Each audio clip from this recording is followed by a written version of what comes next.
엔비디아 이야기 요즘 정말 뜨겁죠? 그런데 혹시 이런 생각 해보셨나요?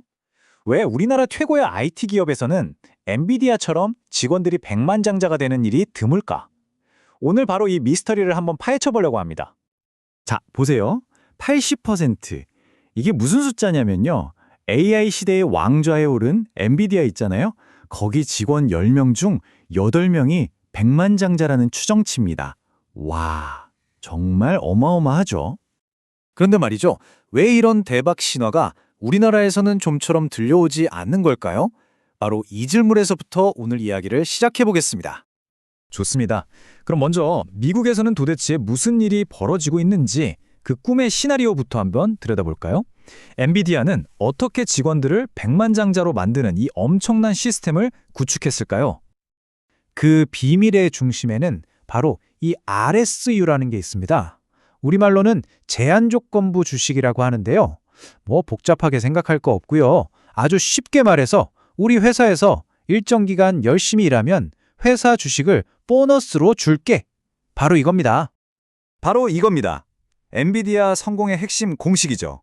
선순환 구조.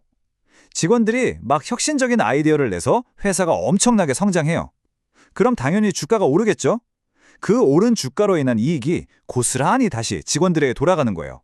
와, 이거야말로 진짜 회사랑 직원이 같이 크고 같이 부자 되는 거잖아요. 엔비디아가 그냥 말로만 하는 게 아닙니다. 아주 구체적인 당근을 주죠. 처음 입사할 때 받은 RSU. 이게 시간이 지나면서 회사 가치가 오르니까 막 눈덩이처럼 불어나는 거예요. 거기다 성과가 좋으면 RSU를 또 줍니다. 보너스로요. 심지어 ESPP라고 해서 직원들한테는 회사 주식을 시세보다 15%나 싸게 살 수 있는 기회까지 준다니까요. 이건 뭐 돈을 벌 수밖에 없는 구조네요. 자, 지금까지는 정말 꿈 같은 얘기였죠? 그럼 이제 한국의 현실로 한번 돌아와 보겠습니다. 우리가 왜 엔비디아처럼 될 수 없는가? 그 첫 번째이자 가장 거대한 벽, 바로 세금 폭탄입니다. 자, 상상해보세요. 여기 아주 유능한 한국 개발자 한 분이 계십니다. 드디어 회사에서 성과를 인정받아 주식 보상을 받았어요. 와, 너무 신나죠?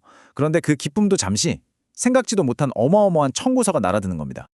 이 표를 보시면 문제가 뭔지 바로 아실 수 있을 거예요. 이게 핵심입니다. 미국은요, 주식을 팔아서 내 통장에 진짜 돈이 딱 꽂혔을 때 세금을 냅니다. 합리적이죠? 근데 한국은요, 주식을 그냥 받는 순간에 세금을 내라고 해요. 아직 팔지도 않아서 내 손에 들어온 현금은 0원인데 말이죠. 심지어 이걸 월급처럼 세율이 훨씬 높은 근로소득으로 보고 세금을 매겨버립니다. 이러니 누가 주식을 오래 가지고 있겠어요.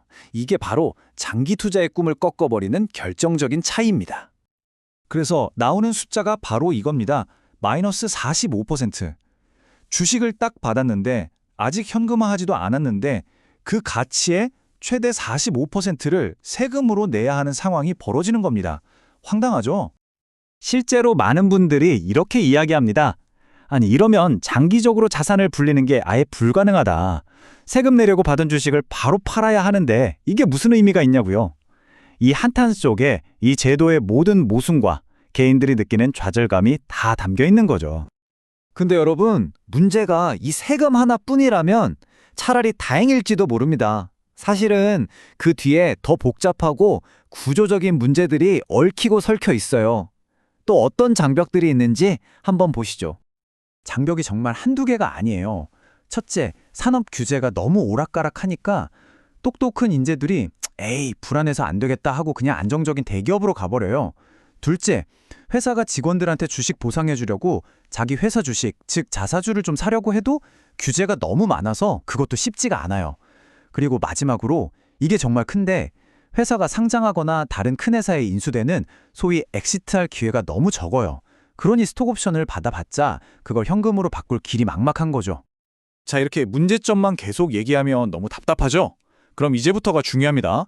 이 꽉 막힌 현실을 뚫고 우리의 잠재력을 터뜨릴 수 있는 세 가지 핵심 열쇠는 과연 무엇일까요?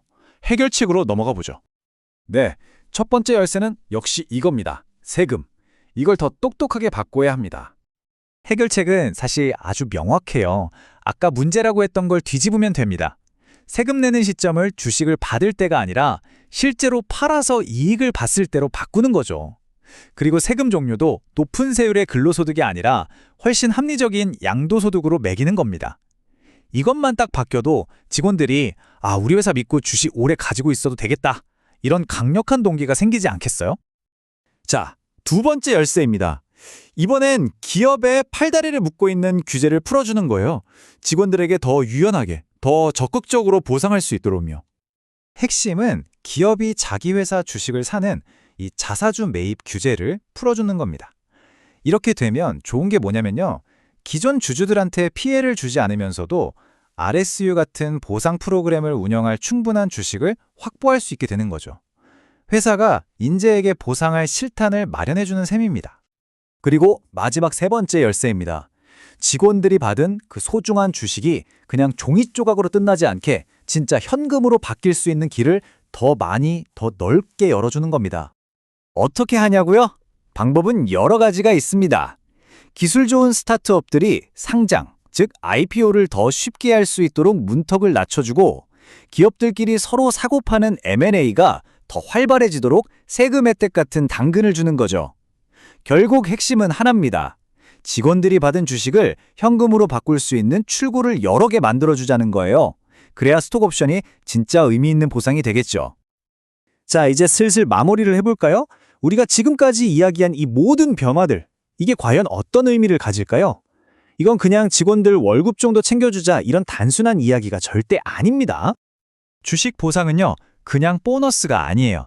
이건 바로 사다리입니다. 어떤 사다리냐고요? 평범한 직원이 회사의 성장에 기여하고 그 열매를 함께 나누면서 진짜 회사의 주인으로 올라설 수 있게 해주는 사다리 말입니다. 이게 왜 그렇게까지 중요하냐고요? 이건 단순히 한두 회사의 문제가 아니라 대한민국 IT 산업의 미래가 걸린 문제이기 때문입니다. 최고의 인재들이 해외로 빠져나가지 않고 우리나라에 남겨야 하고 그들이 마음껏 꿈을 펼치면서 혁신을 일으키게 하고 그렇게 해서 결국엔 세계를 호령하는 제2의 엔비디아를 바로 이 땅에서 키워내는 것. 그게 바로 우리가 이걸 해야 하는 이유입니다. 그래서 마지막으로 여러분께 이 질문을 던지면서 마무리하고 싶습니다. 우리가 오늘 이야기한 이런 시스템의 근본적인 변화, 과연 이게 한국에서 엔비디아를 넘어설 다음 세대의 글로벌 테크 거인을 탄생시키는 출발점이 될 수 있을까요?